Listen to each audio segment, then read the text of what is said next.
Gen Z has Gen X envy. Did you know that? They want to have a childhood like you had.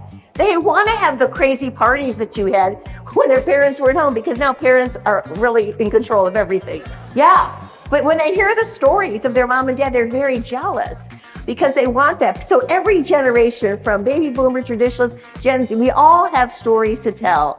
And we all honor our own stories, right? We kind of think back, it's kind of nostalgia. But the reality of it is, especially when we're creating and growing an association, when we're growing a group of diverse people with diverse generations, we have to leave our stories behind. And we have to create together a new story.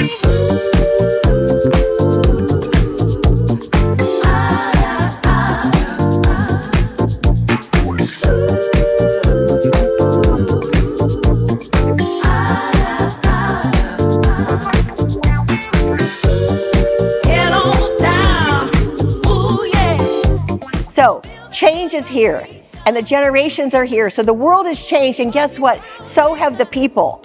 And what I want you to do is I want you to begin to kind of put aside your biases, put aside your predetermined ideas about a generation. Raise the energy every day. Make people know how much you love it.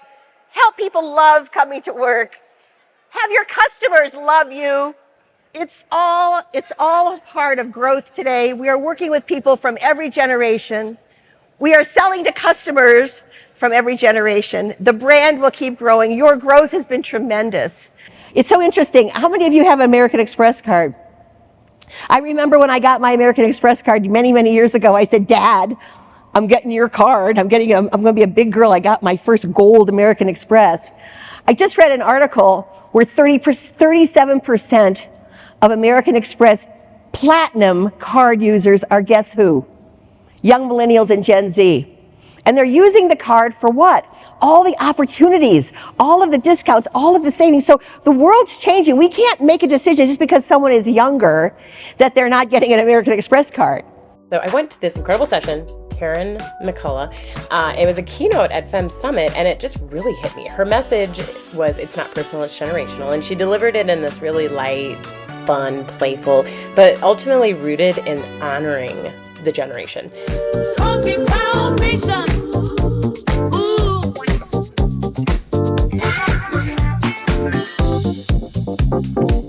But I love millennials because they changed. For me as a speaker, they brought me a ton of work.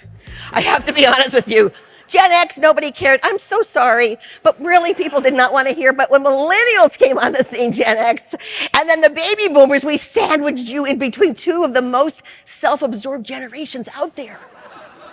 Oh, sorry. So anyway, millennials, you brought purpose into the workplace. If you think about most of the things that we talk about right now, if you look at corporate websites, take a bow, because it's up to you. You are the ones that brought this to the workplace. You brought thought, purpose, ideas, and you brought this into the workplace, and you changed the world of work. You changed the world of work. You're independent, but you're a team player. I've never just seen a millennial. I see 20 at a time. Did anybody else notice that they work in a pack and they walk around in a pack, and they're extremely social and they love their friends? Now, Gen X, do you have any friends? I'm sure you do, right? A few? Well, think about millennials and baby boomers. We have friends, we just don't remember them.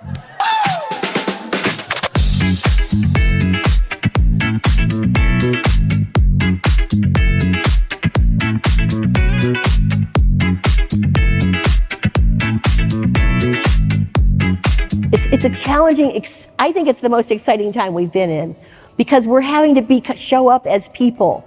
We're having to show up as human, and we're connecting with others in a human way.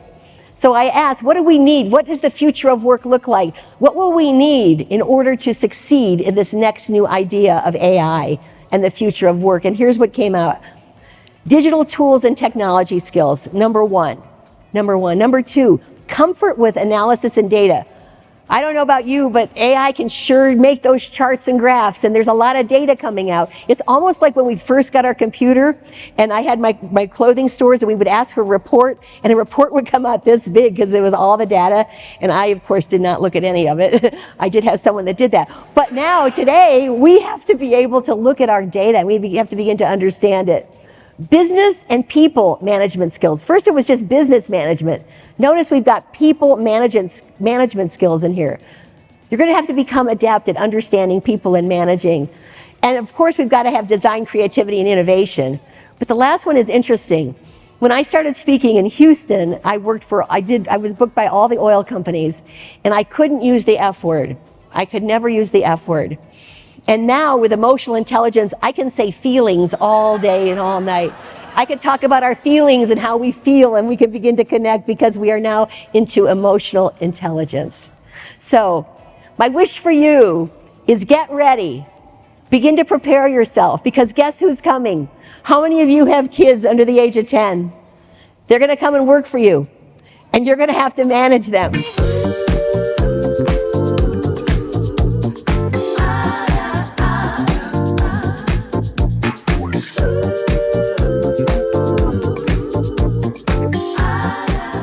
It's interesting. It's interesting because we blamed you for everything. Does anybody remember, like, the paper napkin business? Oh, those darn millennials. The beer business, you ruined the beer. You ruined the wedding. No matter what business was that was going under, those darn millennials did it. We blamed you for everything. And then all of a sudden, you changed the workplace. All of a sudden, we started hearing the word purpose. We started hearing about toxic cultures. And I attribute most of the changes that have gone on in the workplace to millennials. You've got to be open to learning. If people think that you're just done, so quit saying when you're going to retire. Nobody cares. The more you talk about it, the more they're saying, why not go right now? A growth mindset means I know that I have the ability to learn something new. I can grow. I'm not going to stay stagnant. So we have to have confidence in ourselves that we can do this. I know for me, when COVID hit and my whole business went to shreds, nobody was bringing in speakers. There were no conferences, right? I had to learn how to do virtual programs. And I said over and over, I'm not good with technology. How am I going to do this? The most fun I had was ordering everything on Amazon. I ordered the lights, I ordered everything, and it was so fun till the boxes came. I had to figure out how to put everything together. I continually had to say, I am open to grow. I can do this. Otherwise, I would have no business.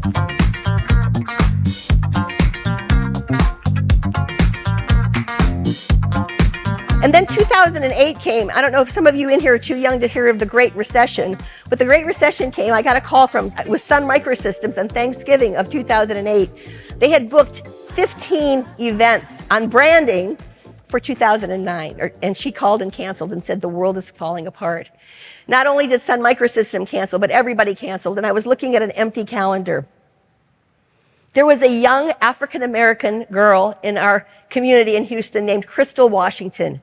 She was kind of a big deal on Twitter. I didn't even know what Twitter was, but everybody said, you need to talk to her. And I thought, well, what else could I do with my year off? I'll learn social media. So I gave Crystal Washington a call, and we met. And I was laughing because she could have been my daughter. Well, not exactly, but maybe she could have been my daughter. We were so opposite. And we started talking, and she said, well, I'll teach you social media if you'll teach me how to be a speaker. I said, deal. We made a deal back then, and we started a company called Social Tunities. We were teaching associations and businesses in Houston the opportunities of social media. I knew nothing, but I could translate for her. She would speak. The audience was full of baby boomers. Nobody knew what she was talking about. And I would say, okay, what she said was, and we began to grow a comedy team teaching people about social media. Man, it took off. 2009, 2010 were my best years ever. But just like a millennial, when we were at our highest point, she came to me and she said, I'm done. I'm moving on. She said, I love you. I've learned so much from you, and I'm going off on my own. I would have stayed forever because I'm a baby boomer. I would have stayed there, but she left me and she went on. Today, she's an international speaker. She just came back from Brussels. She speaks all over the world on the future of technology. Why am I telling you this story? I'm telling you this story because I was at a point in my life where I had nothing. And I thought about connecting with someone totally different from me, a different generation, a different race, totally different beliefs, a different perspective on everything. And she taught me and opened my eyes to a new way. And our business grew. So here's the thing when you're hiring. If you hire people and you hang out with people just like you, you're going to learn what you already know.